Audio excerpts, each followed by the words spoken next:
Assalamualaikum warahmatullahi wabarakatuh. Selamat datang di channel Kabar CPNS P3K Kesehatan. Semoga teman-teman sehat selalu ya. Nah, kali ini kita akan membahas ya tentang prosedur P3K di tahun 2024. Ini ada surat resmi tentang jabatan fungsional kesehatan, teman-teman ya. Nah, kemarin sudah melihat tentang mekanisme untuk P3K di tahun 2024. Nah, seperti apa?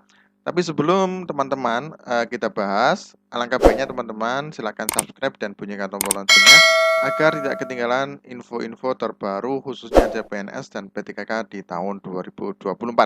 Oke, kita langsung saja teman-teman ya. Nah, ini teman-teman ya, langsung dari Menpan RB ya, nomor 349 tahun 2024. Ya, ini pertama adalah mekanisme seleksi pegawai pemerintah dengan perjanjian kerja untuk jabatan fungsional kesehatan tahun anggaran 2024, teman-teman ya.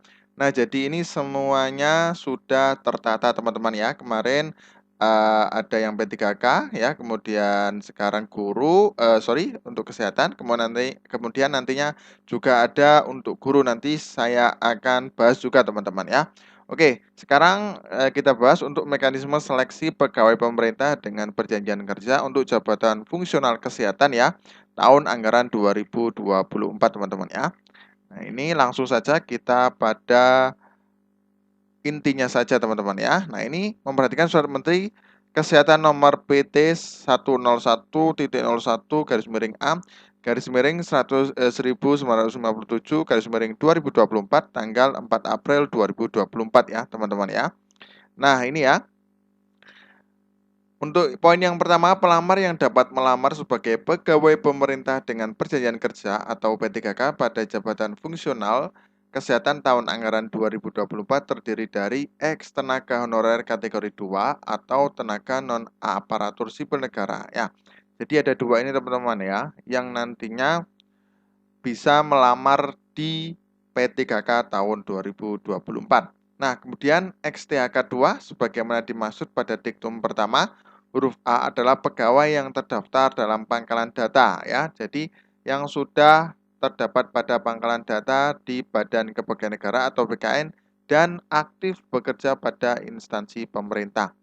Nah, kemudian yang ketiga, tenaga non-ASN sebagaimana dimaksud pada diktum pertama, huruf B terdiri atas A. Pegawai pemerintah yang terdaftar dalam pangkalan data atau database tenaga non-ASN pada BKN dan aktif bekerja pada instansi pemerintah. Nah, jadi yang aktif bekerja dan yang masuk dalam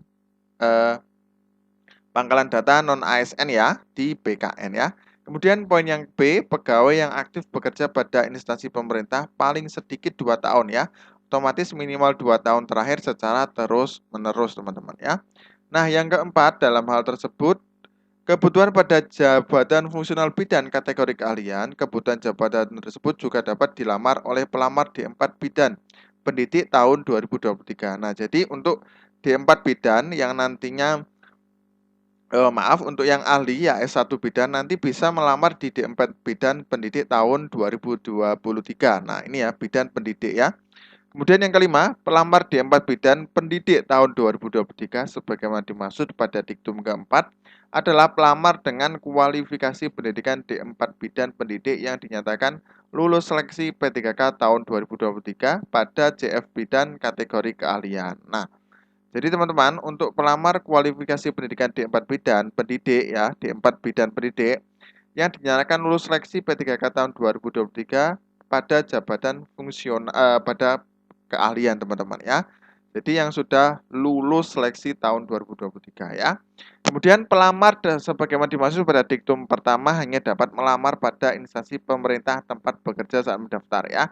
Otomatis pada saat dia bekerja di tempat itu juga ya, tidak boleh mendaftar di instansi pemerintah yang lain. Nah, untuk poin yang ketujuh, pelamar sebagaimana dimaksud pada diktum kelima hanya dapat melamar pada instansi pemerintah yang sama pada saat seleksi pengadaan P3K tahun 2023. Nah, jadi untuk yang sudah lulus ya, untuk D4 bidan keahlian, nah itu hanya pada saat pengadaan hanya dapat melamar pada instansi pemerintah yang sama. Jadi yang kemarin daftar contoh di rumah sakit A, di Poltek A, otomatis harus di Poltek A tersebut teman-teman ya, tidak boleh melamar di instansi lain. Nah, untuk ke-8, pelamar pada seleksi P3K Jabatan Fungsional Kesehatan tahun anggaran 2024 wajib memiliki kualifikasi pendidikan sesuai dengan persyaratan dengan merujuk pada Surat Edaran Direktur Jenderal Tenaga Kesehatan Kementerian Kesehatan nomor PT.01.03F/570/2024 tentang persyaratan kualifikasi pendidikan dan surat tanda registrasi dalam rangka pengadaan calon aparatur sipil negara jabatan fungsional kesehatan tahun 2024 teman-teman ya. Nah, ini otomatis untuk yang pendidikan ya wajib mengikuti sesuai dengan persyaratan dengan merujuk pada surat edaran. Nah, ini yang munculnya adalah surat tanda registrasi ya. Nah, kemudian yang ke-9, kebutuhan sebagaimana dimaksud pada diktum pertama dapat dilamar oleh penyandang disabilitas ya, teman-teman ya. Otomatis bisa untuk teman-teman yang disabilitas ya. Dengan persyaratan sebagai berikut. A. Melampirkan surat keterangan dari dokter rumah sakit pemerintah atau puskesmas yang menerangkan jenis dan derajat kedisabilitasannya. Jadi otomatis harus ada keterangan ya dari rumah sakit pemerintah ya, tidak boleh swasta teman-teman ya. Kemudian B. Menyampaikan video singkat yang menunjukkan kegiatan sehari-hari pelamar dalam menjalankan aktivitas sesuai jabatan yang akan dilamar ya teman-teman ya. Kemudian ke-10, setiap pelamar sebagaimana dimaksud pada diktum pertama wajib memiliki pengalaman di bidang kerja sesuai dengan kompetensi tugas jabatan yang dilamar pada saat pendaftaran dengan ketentuan sebagai berikut. Ya, untuk poin A, paling singkat 2 tahun pada jabatan fungsional jenjang pemula, terampil dan ahli pertama. Kemudian B, paling singkat 3 tahun pada jabatan fungsional jenjang ahli muda. Nah, jadi minimal 2 tahun ya untuk fungsional, pemula, terampil, ahli pertama ya untuk S1 dan D3. Kalau untuk 3 tahun ini jenjang ahli muda yang S2 ya. Oke. Kemudian ke-11, bagi JF dokter dengan sub jabatan dokter spesialis dan dokter subspesialis, pengalaman sebagaimana dimaksud pada diktum ke-10 dapat dihitung sejak menempuh pendidikan dokter spesialis dan atau dokter subspesialis. Nah, untuk pengalaman dihitung sejak menempuh pendidikan dokter spesialis ya. Berarti ini bisa pada teman-teman yang dulunya baru lulus, nah itu sejak dia pendidikan dokter spesialis itu bisa masuk untuk kategori dokter spesialis ya. Nah, kemudian yang ke-12, masa kerja pelamar sebagaimana dimaksud pada diktum ke-10 dibuktikan dengan surat keterangan dari pimpinan unit kerja ya, teman-teman ya. Harus dibuktikan dengan pimpinan unit kerja ya. Nah, kemudian yang pertama adalah kepala puskesmas bagi pelamar yang memiliki pengalaman kerja di puskesmas ya, otomatis dari kepalanya ya. Kemudian kepala rumah sakit bagi pelamar yang memiliki pengalaman kerja di rumah sakit, otomatis harus ini ya teman-teman ya dari direktur rumah sakit. Kemudian C, pejabat administrator bagi pelamar yang memiliki pengalaman kerja di unit kerja eselon 3 atau D, pejabat pimpinan tinggi pratama bagi pelamar yang memiliki pengalaman kerja di unit kerja eselon 2. Nah, ini untuk instansi pemerintah semuanya teman-teman ya. Nah, ke-13, seleksi pengadaan pegawai pemerintah dengan perjanjian kerja untuk jabatan fungsional kesehatan terdiri dari A. Seleksi administrasi dan B. Seleksi kompetensi teman-teman ya. Nah, ini semuanya ya. Oke, ke-14, seleksi kompetensi sebagaimana dimaksud pada diktum ke-13 huruf B meliputi A. Seleksi kompetensi teknis, seleksi kompetensi manajerial, dan sosial kultural ya teman-teman ya. Kayak tahun kemarin juga sama ya. Kemudian seleksi kompetensi sebagaimana dimaksud pada diktum ke-13 huruf B dilakukan dengan mempertimbangkan integritas dan moralitas yang dilaksanakan dengan wawancara berbasis komputer. Jadi semuanya CAT teman-teman ya. Nah, kemudian ke-16 materi seleksi kompetensi sebagaimana dimaksud pada diktum ke-14 dan wawancara sebagaimana dimaksud pada diktum ke-15 meliputi A. Materi kompetensi teknis bertujuan untuk menilai penguasaan pengetahuan, keterampilan, dan sikap atau perilaku yang dapat diamati, diukur, dan dikembangkan yang spesifik berkaitan dengan bidang teknis. Nah, ini materinya semuanya teman-teman ya. Sudah kita bahas berkali-kali ya. Nah, nanti teman-teman bisa mendownload di link bawah yang sudah saya siapkan nantinya buat baca-baca saja teman-teman ya.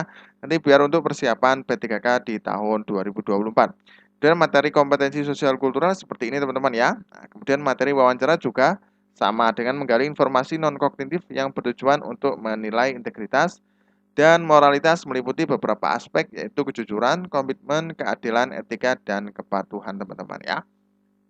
Oke, kemudian ke-17 seleksi kompetensi sebagaimana dimaksud pada diktum ke-14 dan wawancara sebagaimana dimaksud pada diktum ke-15 dilakukan dengan menggunakan sistem CAT ya.